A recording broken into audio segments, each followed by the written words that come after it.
यशवाडी येथील त्रिमूर्ती हनुमान मंदिराच्या दुर्घटनेत जे जखमी झालेले आहेत त्या जखमींना आरपी हॉस्पिटल त्याचबरोबर परभणीच्या सरकारी रुग्णालयामध्ये दाखल केलं। मी सध्या आरपी हॉस्पिटलमध्ये आहे आणि या ठिकाणी आपण बघताय की जखमी जे आहेत त्यांच्यावरती उपचार सुरू आहेत। आपण त्यांच्याशी बातचीत करण्याचा प्रयत्न करूयात। काय नाव आहे तुमचं, कुठले आहात तुम्ही, घटनेच्या वेळी नेमकं काय झालं होतं? सौरभ नाव आहे माझं, केकरजवळ गाव आहे। आम्ही दर्शनासाठी गेलो होतो, ते अचानक काही समजलंच नाही, वरून डायरेक्ट पडायला सुरुवात झाली आणि आम्ही पूर्ण त्याच्या खाली जसं दबून गेलो पूर्ण। मग आम्हाला लोकांनी बाहेर काढलं आणि इकडे हॉस्पिटलला आणलं। किती जण होते तुम्ही, तुमच्यासोबत किती जण होते, परिवारातले कोणी लोक होते? आम्ही 5 जण होतो। 5 जण, माझ्या आत्याचे 3 मुलं होते आणि एक माझा मित्र होता सोबत। आम्ही 5 जण होतो। बाहेर कोणी काढलंय, कोणी आणलंय तुम्हाला इथे, काही माहीत आहे का त्यावेळेस? माझा एक मित्र आहे बाहेरगावचा, त्यानं ओळखलं मला तिथं खाली, त्यांनी लवकर काढलं आम्हा सगळ्यालाच बाहेर। आणखीन काही जखमी आहेत त्यांच्याशी आपण बातचीत करण्याचा प्रयत्न करणार आहोत। गेल्या अनेक वर्षापासून ते मंदिरामध्ये सेवा देण्याचं काम करतात। कुठले आहात तुम्ही, काय नेमकी घटना घडली? मी सेलूच आहे, कोला माझ्या मामाचं गाव आहे। तर आमचे लहानपणापासून मंदिरात येणे जाणे असतात, पण गेल्या 5-6 वर्षात मी सेवा करतो, कारण की त्यांच्या आशीर्वादाने मला शनिवारीच नोकरी पण लागलेली आहे। तर मी त्यांची सेवा करत असतो। पण सेवा करत असताना काय झालं की अचानक म्हणजे भूकंप आल्यासारखं ते एकदम हे कळालं आणि मी थोडंसं मागं सरकलो। तर तितक्या टायमिंगमध्ये ते सगळे दगड पडले आणि मी होशमध्ये होतो, मी सगळं बघितलं पूर्ण। मग त्याच्यानंतर ते माझा पाय फोल्ड झालेला होता हे, आणि मला डोक्यात सगळे काय लागलं की रक्त तर लोक काढताना दिसू लागले, आणि एक शिळा इथं अशी टटली माझ्याला आणि एक डोक्यावर होती। तर ती बल्लीमुळं ती जर निसटली असती तर माझ्या अशी डोक्यावर चालली असती पूर्ण। मग त्याच्यानंतर मी पुन्हा रक्तबंबाळ झालो होतो। सगळं घडत असताना तुम्ही तिथे काय करता? मी सेवा करत होतो मारुतीची, ते हार ते घालते, तेल वगैरे वाहतात मारुतीला, तर मी दर शनिवारी तिथेच थांबलेलो असतो। आणि माझे आम्ही 3 बंधू आहेत, हे होते तर ते यांना मी खाली पाठवलं जेवणाकरता। हे जाईन गेले, म्हणलं तुम्ही खाली जा, तुम्ही जेवण करून या आणि मला नंतर सोडा शेवेला। तर मी तिथं हमेशा शनिवारी थांबत असतो। घटनेच्या वेळी एकूण किती लोक तिथे उपस्थित? शेवेकरी एक 3 जण होत होतो आम्ही। तर आमच्या एक शेवेकरी होते लांडगे म्हणून, तर त्यांना जेवणासाठी फोन केला की बंधूंना घेऊन तुम्ही 2 जण जेवायला या खाली, आणि ते मंदिराच्या मागे गेले, तर त्यांना काही झालं नाही। आणि एक खरं तर ही थरारक घटना आहे, तुम्ही सगळे डोळ्यानं पाहिली। काय नेमकं सगळं काही घडलं होतं तिथं म्हणजे अचानक म्हणजे असं भूकंप आल्यासारखं कसं आलं, असं एकदम ते वरून सगळे दगडं पडू लागले आणि ते बल्ल्या होते तर तुटल्या की तितकं असं निसटताना मी वरी बघितलं आणि लगेच मागं सरकलो।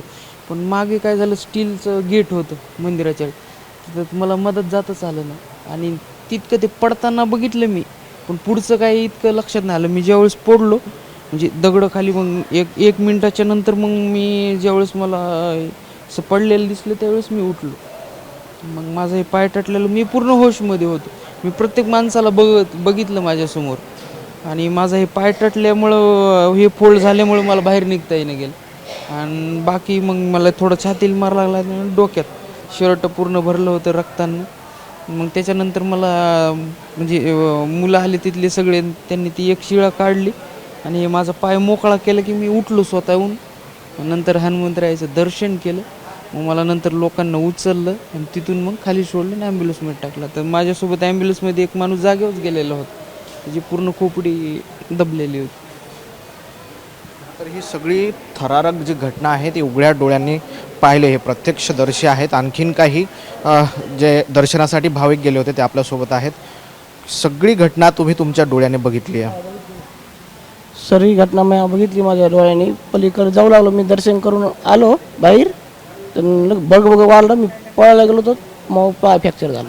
आता ही सगळी घटना जी घडली आहे, दुर्घटनेमध्ये अनेकांना आपला जीव गमवावा लागला आहे, अनेक जण जखमी आहेत, मागणी काय तुमची आता? तर मागणी काय, आम्हाला खर्च द्यावा आमच्या दवाखान्याला, बाकी काय आम्हाला। हां, सगळ्याच जे काही घटना घडली याला जबाबदार कोण आहे, त्याची चौकशी व्हावी असं वाटतंय का? चौकशी व्हायलाच पाहिजे त्याची आता, कशामध्ये झालं, काय झालं हे। किती वर्षापासून हे तुम्ही मंदिरामध्ये जात होते, काम कधीपासून सुरू होतं? कमी जास्त मी मंदिरात 10 वर्ष झालं पाया पडायला जातो।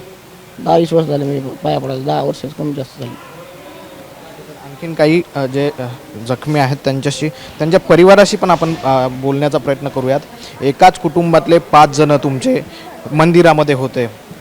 हो, एकाच कुटुंबातले 5 जण होते. हां, खरं तर बोलणं उटाळत नाही आहे काकूंना. सगळ्यांच्या तब्येती कशा आहेत आता? ठीक आहेत, तिघाच्या चांगले येतात. एक तिकडे आपण बघतोय की डोळ्यामध्ये पाणी आहे. काकू, काय मागणी कराल आता या सगळ्या जी काय घटना घडली आहे त्याच्या संदर्भात याला बोलायला चौकशी व्हायला पाहिजे अशी मागणी आहे का? हो व्हायला पाहिजे ना, चौकशी व्हायलाच पाहिजे. हो, दोषी कोण वाटतं या सगळ्यात? आता दोषी ते मिस्त्री वगैरे तेच ठरावं लागतील ना, मंदिराचं कामकाज कोण करते, कोण बिल्डर आहे ते. हां, दोषी तेच असणार ना. मयतांच्या कुटुंबियांना राज्य सरकारने मदत जाहीर केली आहे, जखमींना त्यांनी मदत जाहीर नाही केली. तुमची काय मागणी आहे का? हां, जखमीवाल्यांना करायला पाहिजे ना, मयतला केली म्हटल्याच्या नंतर. हो, किती जण गंभीर आहेत या हॉस्पिटलमध्ये? या हॉस्पिटल माझ्या घरचे तर 4 पेशंट आहेत. 2 भाचे 3 भाचे, एक एक्सपायर झाला आहे आणि 2 भाचे आणि एक मुलगा.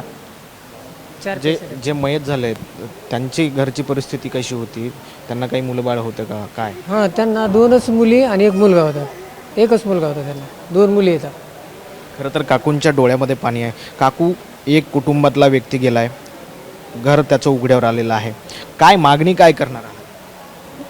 त्याला बोलायला. आपण बघतोय की ही सगळं जी घटना घडली ती अत्यंत हृदयद्रावक आहे. या ठिकाणी आपण बघतोय की काही जण जे आहेत ते सिरियस आहेत आणि नातेवाईकांच्या डोळ्यामध्ये अक्षरशः पाणी आहे. या सगळ्या घटनेसंदर्भात चौकशी करून दोषींवरती कारवाई करावी अशी मागणी या ठिकाणचे नातेवाईक त्याचबरोबर रुग्ण करताना आपल्याला पाहायला मिळत आहेत.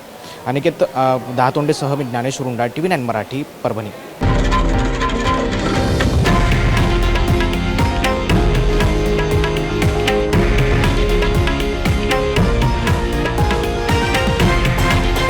हे आहे देशातील नंबर 1 न्यूज नेटवर्क आणि आपण पाहत आहात TV9 मराठी, एकमेव.